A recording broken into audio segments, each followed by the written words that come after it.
Hi, welcome to my fall baking series. I can't wait to show you some things that'll make it easy for you when guests or family are staying over. Today we're making baked pumpkin donuts with a maple glaze. I'm Marie Christiani, the Aerialist Chef. Let's get started.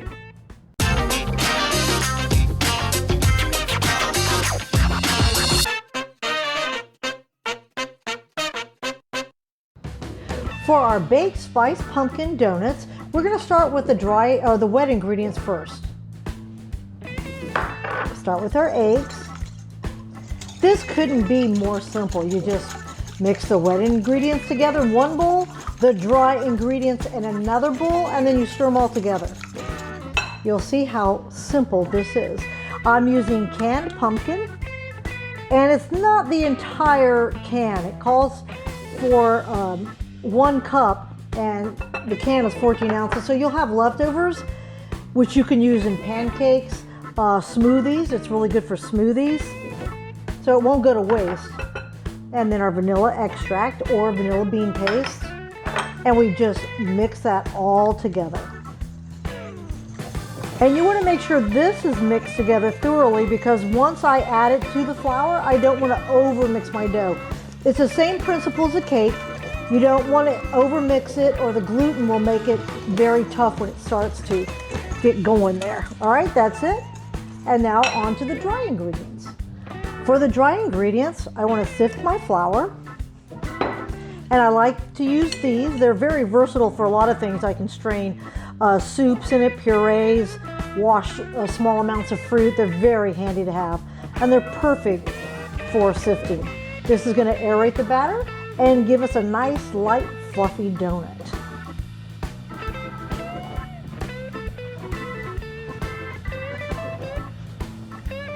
And while I have the sifter here, I'm going to go ahead and throw the baking soda in there, because I definitely want to sift that. You don't want to bite into a donut and have a big old clump of baking soda. All right, that's all I need for the sifter. And then I'm going to go ahead and throw, and I'm using brown sugar because I want that deep molasses flavor. Fresh ground nutmeg. Don't buy it already ground, it'll be worthless. I'm using espresso powder. You can omit that if you don't like it, but I love that. I have ground ginger, kosher salt, a little bit of clove, and then I'll just stir that around. Then I've already whisked the wet ingredients together, and they go in to the dry.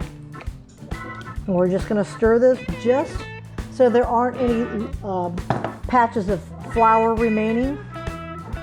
And when you fold it together, you want to continually turn the bowl with one hand and go around with your rubber spatula around the edge, through the bottom, and over.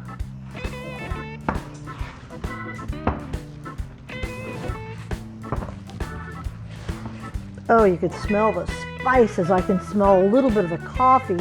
And you're not going to taste the coffee in the donut, but it's going to really bring out all the other flavors of all the other spices. I love coffee in a lot of different baked products. All right, I can see it come together nicely. I'll put this in a piping bag, and I'll show you how to put it in the pan. I want to show you how a quick way of putting your batter into a pastry bag. You want to use a fairly large one, or if you don't have pastry bags, you can use a gallon size Ziploc and then just cut the corner. But these are really helpful. You can buy them on Amazon, and they're great to have. All right, I've taken a pastry bag, and I haven't cut it yet. It's completely closed, and I'm opening it over. What I have here is this pitcher. It just makes it easier, so now I have both hands free. Hold your bowl a little bit higher than you think you need to, and that way it'll come right out into your bag without any problem. And I've shown professional chefs this trick, believe it or not, many times in the kitchen. They're like, oh, nobody ever told me that. See how easy that is? And then you just pull it up, and the edges of your bag are all clean, ready to go. And there you go. Then you just have to snip it and fill your pan. See how easy that was? I have my bag ready to go, and I'm starting to fill the pan, which I have a non-stick donut pan, but I'm still gonna spray it. All right, so I've snipped, I would say it's about the size of a dime, the hole, and I squeeze and release.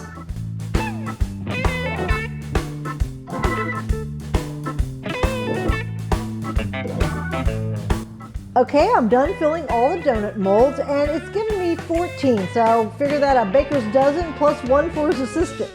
And we're gonna pop this in the oven. I have it at 375 for about 12 to 13 minutes, or until a toothpick comes out clean. We'll see what they look like.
Our pumpkin spice donuts are done. I think they look great.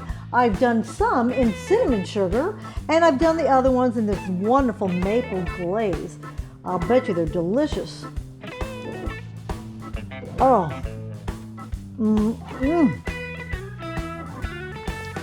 That says fall. That screams fall. With a cup of coffee, that's all you need. Please subscribe to my channel. All the information you need are in the links below. I'll see you next time. All right, I have about a baker's dozen plus for his assistant. All right, I filled all my